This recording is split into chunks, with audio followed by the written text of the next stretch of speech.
Dhansura police station પોલીસની દાદાગીરી આવી સામે. એક ફરિયાદી મહિલાની ફરિયાદ ના લઈ આપી ધાક ધમકી. મહિલાએ ન્યાય માટે મોડાસા મહિલા પોલીસ માંગ પણ આપી હતી અરજી. ધનસુરા પોલીસ સ્ટેશનના જવાબદાર અધિકારીએ ભોગ બનનાર મહિલાને ટાંટિયા તોડવી નાખવા જણાવ્યું. પોલીસના અશોભનીય વર્તનથી મહિલા ડગાઈ ગઈ. ધનસુરા પોલીસની દબંગાઈથી મહિલા ચક્કર ખાઈ ઢળી પડી. ભોગ બનનાર મહિલાએ ધનસુરા CHC માંગ લીધી સારવાર. સમગ્ર હકીકત બાબતે મહિલાએ જિલ્લા પોલીસ વડાને લેખિત ફરિયાદ કરી. નમન S Pandya, Gujarat bulletin news, Aravalli. જો દર્શક મિત્રો આપ સૌને આપની ચેનલ ગુજરાત બુલેટિન ન્યૂઝના સમાચાર પસંદ આવ્યા હોય તો આપની ચેનલ ગુજરાત બુલેટિન ન્યૂઝને શેર કરો અને સબસ્ક્રાઇબ કરો અને બેલ આઇકન ઓન કરો જેથી આપના સમાચાર સૌપ્રથમ આપ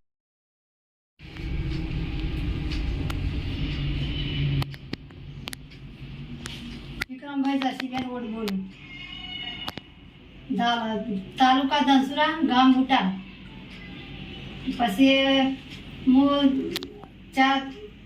ત્રીજી તારીખે ફરિયાદી આપી હતી આપણે મહિલામાં ફરિયાદી આપી હતી એટલે પાછા બેનને પાછા 11 તારીખ મને પાછી બોલાવીને મને કહે કે આ કાગળ લઈ આ તું ધનસુરા પોલીસ સ્ટેશન જજે. તો પછી એ કાગળ લઈને હું ધનસુરા પોલીસ સ્ટેશન ગઈ. ધનસુરા પોલીસ સ્ટેશન ગઈ એટલે સાહેબને કાગળ મેં આપ્યો કે સાહેબ કાગળ આપે એટલે કે બેન કે શું સાહેબ કે સાહેબ આ કાગળ લે. પછી બતાવે એટલે સાહેબ મને આમ બોલવા માંડ્યા, મને ધમકી આલવા માંડ્યા. ધમકી આલીને પછી કે તું કે શું કામ ઘડી કરીને આવશે, તારી તો ફરિયાદી નહીં લેવાય, કે તારી ફરિયાદી નહીં ચાલે કે તારા ઘડી કરીને શું કામ આવે છે એમ કરી મારી ફરિયાદી કોઈ લેતા નહોતા.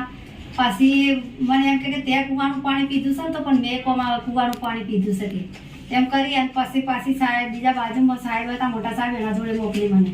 એટલે મોટા સાહેબ જોડે મોકલી એટલે મને એમ કે તને તો સીધી મોટા સાહેબ જ કરશે કે એમ કરી મોટા સાહેબ જોડે મોકલી. એટલે મોટા સાહેબ પછી મને ખરા શબ્દો બોલવા માંડ્યા, એ આપણેથી ના સંભળાય એવા શબ્દો બોલવા માંડ્યા. પછી મને એમ કે તને મહિલા પોલીસ બોલાવી અને કૂટાઈ નાખીશ કે એમ બોલ્યા મને. પછી એમ બોલીને પછીથી મને કાઢી મૂકી. એટલે પાછા બીજા સાહેબ પેલા સાહેબને મને બોલાવી અને મારે ખાલી અંગૂઠાની નિશાન લીધી. અંગૂઠાની નીચે લીધી અને પછી બાયને આવી અને મેં ફોન કર્યો, આપણે ઓફિસમાં ફોન કર્યો, બેનને ફોન કર્યો, ઓફિસમાં ફોન કરીને બેનને વાત કરી કે બેન મારે આ રીતનું છે, મારી ફરિયાદી કોઈ લેતા નથી અને આ સાહેબો મને અવારનવાર બોલે છે, મને જેમ તેમ બોલે છે અને મારી ફરિયાદી લેતા નથી. હવે બેન મારે શું કરવાનું, એમ કરી બેનને મેં ફોન કર્યો. પછી બેનને ફોન કરી અને પછી બહાર નીકળી એટલે પછી મને એકદમ આમ ચક્કર જેવું થઈ ગયું, મને ગભરામણ થઈ ગઈ. સાહેબ બોલ્યા ને એટલે હું ગભરાઈ ગઈ. સાહેબ મારા કોઈ ફરિયાદી લેતા નથી અને મારા પતિ વિષય મેં ફરિયાદી આપવા ગઈ હતી, મારી ફરિયાદી કોઈ લેતા નથી.